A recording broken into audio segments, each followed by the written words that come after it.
Hi, it's Liz at Fort White. Welcome to Fort White Alive at Home.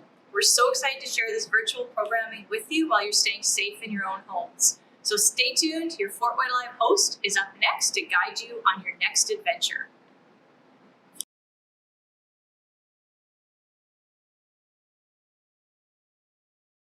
Hi, I'm Owen Campbell and I'm the kitchen coordinator here at Fort White Farms. Today I'm going to talk a little bit about kitchen safety, knife safety, cutting board safety, and teach you a few different cuts with a few different vegetables.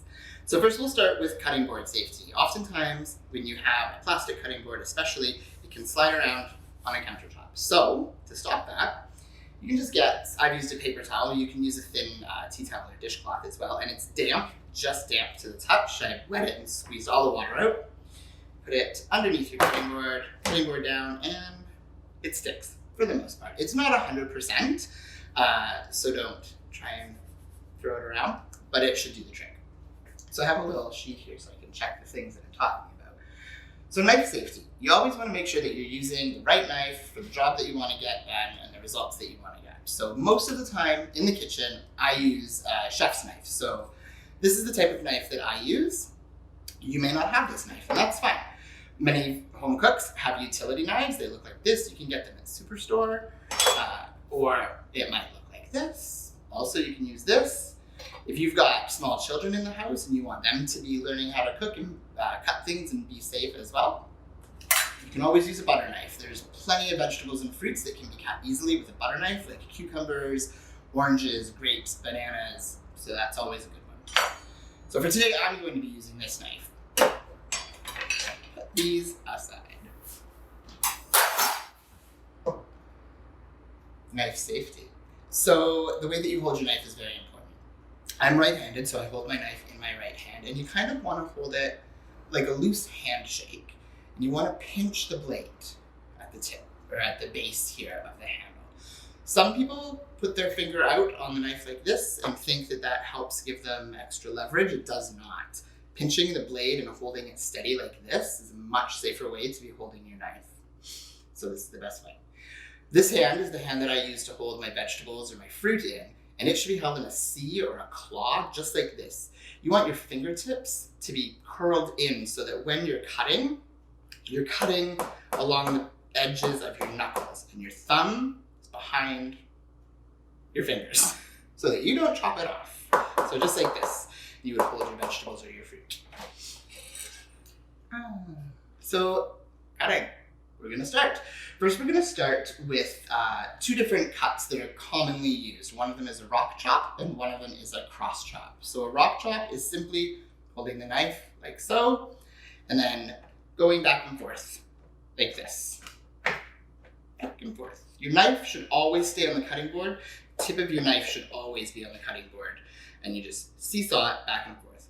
A cross chop is the exact same thing, only you're holding the tip of your knife like this. It's often used for cutting herbs, mincing garlic, and we'll get to that later. And you just do this. And it just gives you a bit more control of the knife while you're holding it. You can also do this if you'd like. You can also put a rag underneath your hand while you hold it here so that the tip doesn't slip up and get you. But I find the most comfortable way and the safest way is to grip the tip like this. Now we're gonna start cutting. So the first thing I'm going to show you is a bassinet. Now that's what the French cooks call it. I don't know all the names for all the fancy cuts, but that is one that I do know. So we'll start with a potato. The safest way to cut something, especially that is round, is to make sure that it has a flat edge. So when I start chopping things, I always make a flat edge first. So I'm going to slice that off and put it over here, and put my potato onto the flat edge. So now it doesn't roll around and it doesn't move anywhere. So my hand is in a C. I'm going to hold my potato like this. And you would use this cut for something like French fries. So wedge there. I'm going to do one more. We're going to make some nice thick French fries. And then we're going to lay them down on the flat side. So I'll start with this one. And again, see, gripping my knife like this. And we're just going to do some cuts like so. And some French fries, just like this. You can do that with this other one. You can keep these two pieces on top of each other. It makes your job a lot faster. Again, see? against my knuckles. French fries, like so. So next we're gonna do a julienne. We're gonna do it with a carrot. So a julienne is just a smaller batonette. Most people would use a julienne carrot or a cucumber for something like going on a salad. You can also julienne your potatoes, and they make a delicious thin cut French fry. That's my favorite. So I've already peeled my carrot. I'm going to chop it in half so that it's easier to work with. So again, you always want a flat side, especially for things that roll, so that it doesn't roll around on you. Put my hand into a C, grip my knife, just cut a slice off the carrot, just enough so that it can sit on a flat side. Put that over there. So now we're just going to cut some planks in the carrot. So, as many as you can while still being safe, of course, with your fingers. So I've got 4 here. Fun fact, if you're in culinary school, juliennes, dices, batonets, they all actually have measurements that you need to follow and get precise. I don't know those measurements. So next you're going to stack your planks up like so. And again, using your knuckles as your guide, you're just going to cut down them into small sticks. So that is a julienne. It's nice and thin. You can also cut them shorter if you wanted, of course, to go into a salad and make them smaller. There's a version inside there. Next, we're going to do an onion. So we're going to do a cooking onion like so. It's actually here. Now, julienning this onion is different, of course. It's round, it's not long, like a potato or a carrot or a cucumber. So we're going to start with cutting the end, the top of it off, and also the bottom, the root end of it off. And you're going to lay it on its flat side and cut it in half. Just put this over here, this over here. Of course, you can take the peel off, compost it if you have composting. Save it for stock if you don't have composting. So I oftentimes take the first layer of the onion off as well, because it can have a very thin skin underneath it that your knife can slip on, and that's not safe. So you're gonna have your onion like so. You're gonna hold it like this, and you're just gonna cut small lines all the way through. You're gonna go down. So I'm notice keeping my tip of my knife on the cutting board here. Forward and back, forward and back, forward and back.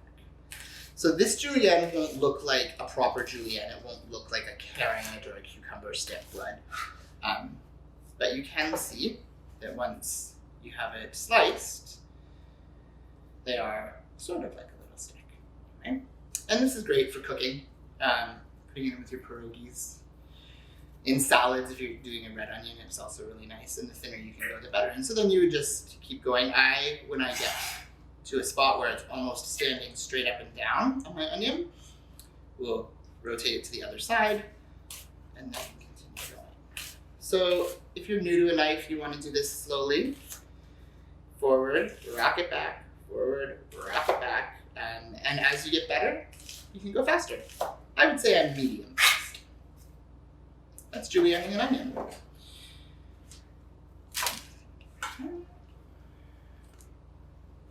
Now, we're going to do an oblique. So an oblique is just a fancy word for the way that we can cut a carrot sometimes. You can cut cucumbers like this, you can cut celery like this, sort of anything that is long and tubular. So again, I'm going to take the top off.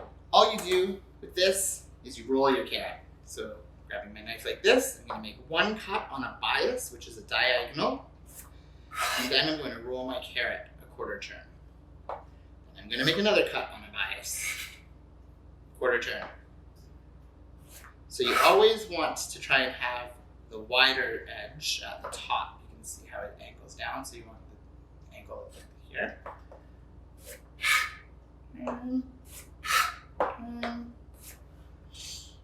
And that's an oblique. It's an old-fashioned cut. It just looks kind of nice. If you're having carrots as your side dish, people might think you're fancy with your knife if you can do this. And you can do that again with celery or with cucumbers, zucchinis, anything that is sort of long and like a tube. Parsnips. Next we're going to do a dice, which, like it sounds, like its name, looks like a dice. It's just a cube. So we will do a potato first. So I'm going to cut this potato in half, actually. Well, no. I'm going to cut a flat side. And then we're going to cut planks, just like we did when we did batonets, like we did with the carrots for julienning. So, the brown one's over there. So we have some planked potatoes, like so. We're going to stack them up on top of each other, and we're first going to make batonets, like that. We're going to lay them down so that they're still beside each other, and then just cut in the other direction. So this is a fairly small dice. I would use this for hash browns, like so. And if you wanted to do a larger dice, then you could just make your batonets larger, sideways, and make your dice larger. And this might be nice for a side dish for soups. So you get a little bit bigger of a potato there. This also helps keep your potatoes or your vegetable, whatever you're cutting, all equal shapes, which really helps with cooking times when you're making things. Clear my cutting board. So I'm also going to dice a bell pepper because it's a little bit different. So this is your bell pepper. The way that I like to cut my bell peppers and clean them is simply cut them down the middle with the stem still on, and then pull the stem out like that. I find that this wastes the least amount of pepper, less than cutting in and cutting the stem out. And then you can just pull the white ribs and seeds out. Just give it a good knock, like so, over here. So with the bell pepper, we'll do a julienne first, actually. Start with that. This is the only time that I don't put something on a flat side. I find that the skin on a bell pepper can be really slippery and your knife can slide off it fairly easily. But when you cut it from the inside, that doesn't happen. So you can break it like that and make it a little bit flatter, and we can just do half of it. Hand in a C again, gripping the knife again, and then you can just make julienne it like so. And this would be great for a veggie platter. And then dicing, same thing, you just turn it sideways and go the other way.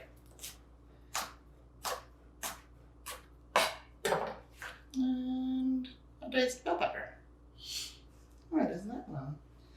So we're getting into some things that are a little bit fancier. Oh.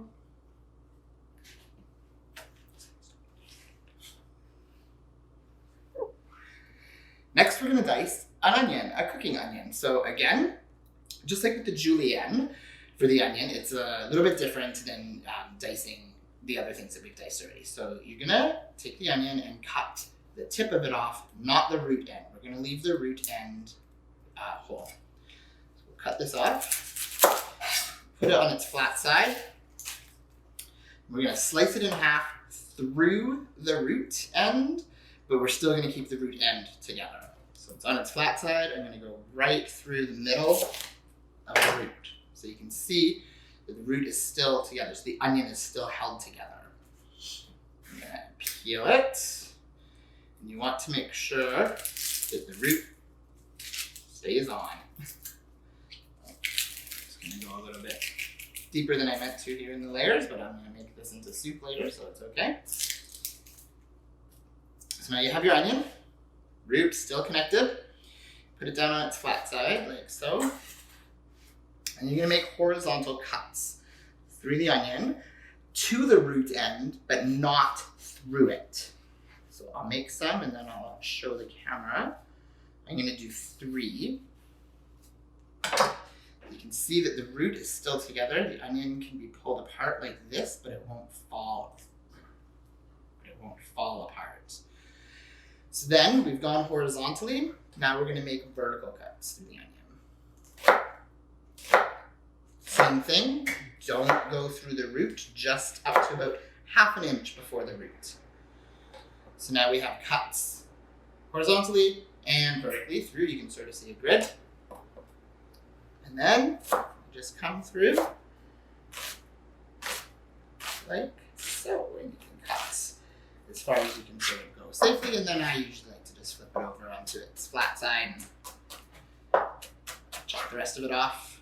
And there you have beautifully diced onion with everything the same size. So this is a faster way to dice your onion. It's a safer way to dice your onion.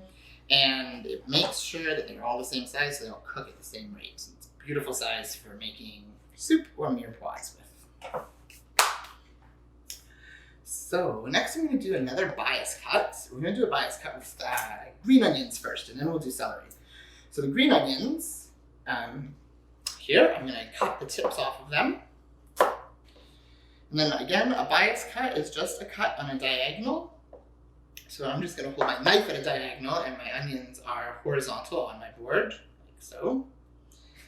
And I'm just going to cut them like this. And then a bias just makes it look a little bit nicer. So, bias cut. What we're also going to do with the green onions is learn how to make green onion curls. You often see these as a garnish. So you can do this if you want people to think you're fancy. I'm just going to grab a different onion that has a bit nicer end on it. So I'm going to cut the very top of it off because it's a little bit limp. And then I'm going to cut the bottom off, and I'm going to cut the white off. You only want to be using the greens for this. So you're going to cut the greens. I'm going to use small paring knife instead of this large knife because it's a pretty small space to be cutting. So first you're going to cut it in half. Cut it in half like this. And then you're going to cut it in half again, lengthwise.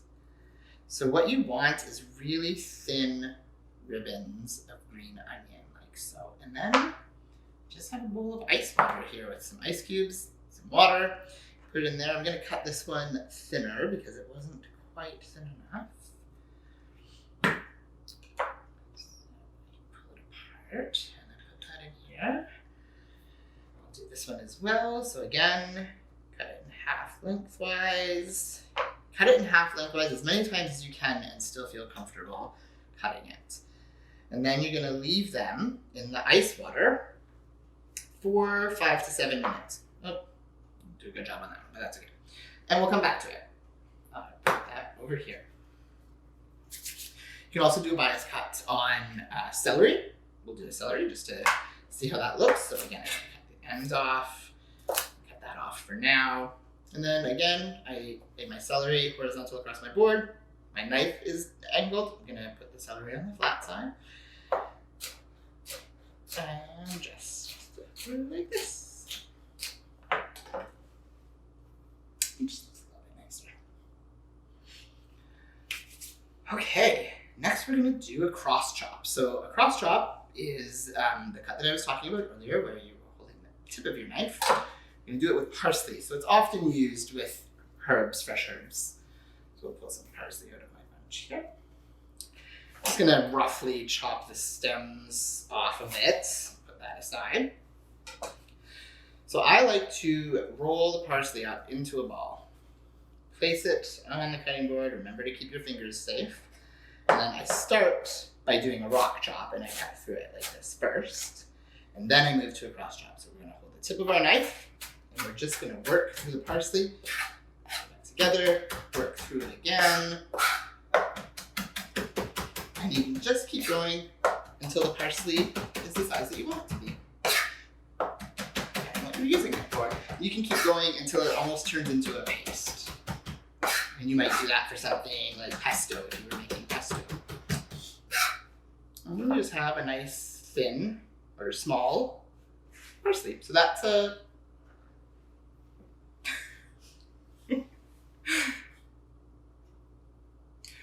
cross chop. That over here. So next we're going to do a chiffonade, which is another cut that sounds super fancy. You know, first I'm going to clean my cutting board. It's good to have a clean cutting board. It feels a bit safer. There we go. I'm just going to actually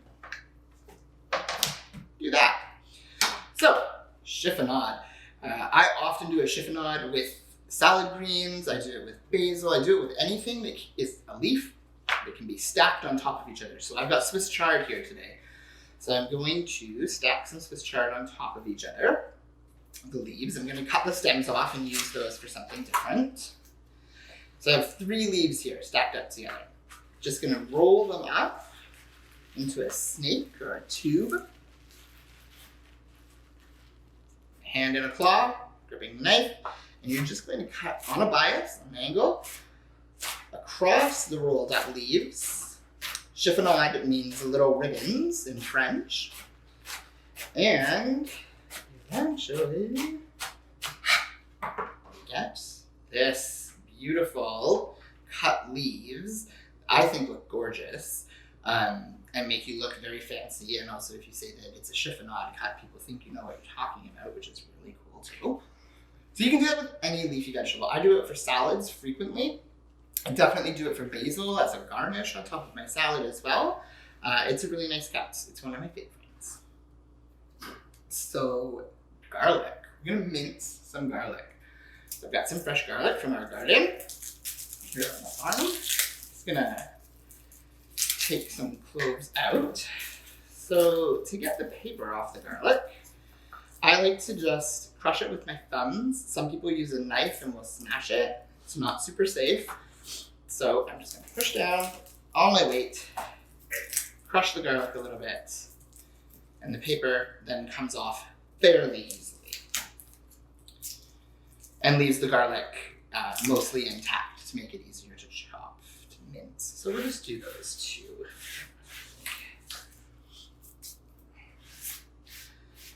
So mincing garlic, you'll use a cross chop again. And you'll just first of all cut some slices. Notice again that my knife is not leaving the cutting board.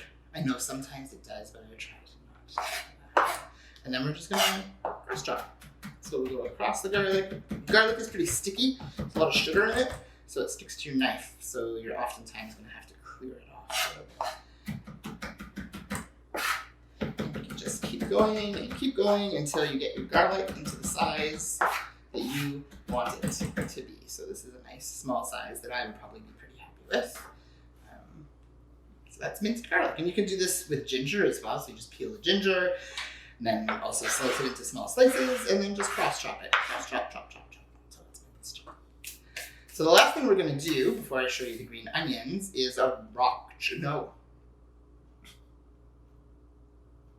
So the last thing we're gonna do before I show you the green onions is a tack chop, and we're gonna do it with mushrooms. So I've got some mushrooms here. So we're gonna slice off the mushroom to make it flat. We're gonna put it down.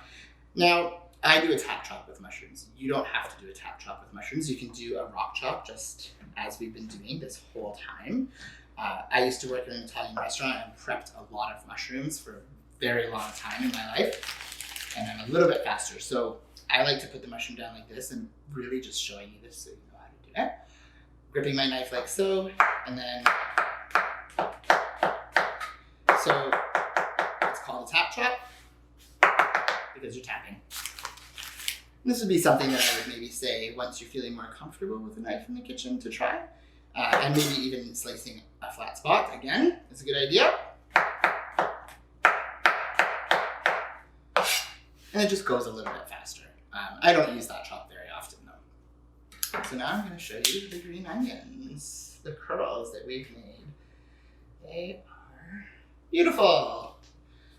They're curling up. They will curl up more the longer they sit inside the ice water.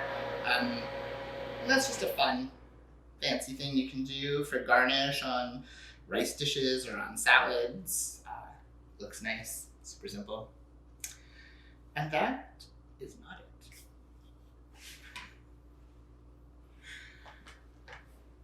So the last thing that I'm going to show you today is actually dicing a tomato. So tomatoes, many people, the mistakes they make with tomatoes is that they use a knife like this, a chef's knife. And a chef's knife will squish your tomato down. It will make it squish it. It just pushes and doesn't cut through very nicely. So the trick to making a nice slice of tomato for your tomato sandwiches is actually using a bread knife or a serrated knife. So I like to, now many people will cut the core out with a utility knife in a tomato. I like to just cut that off and then I dice this and use this for other things. So you'll notice that with a serrated knife, because it can grab the tomato, it actually slices very nicely and it doesn't squish it down. Let's see if it squishes down when I use a utility knife. So I'll use my chef's knife.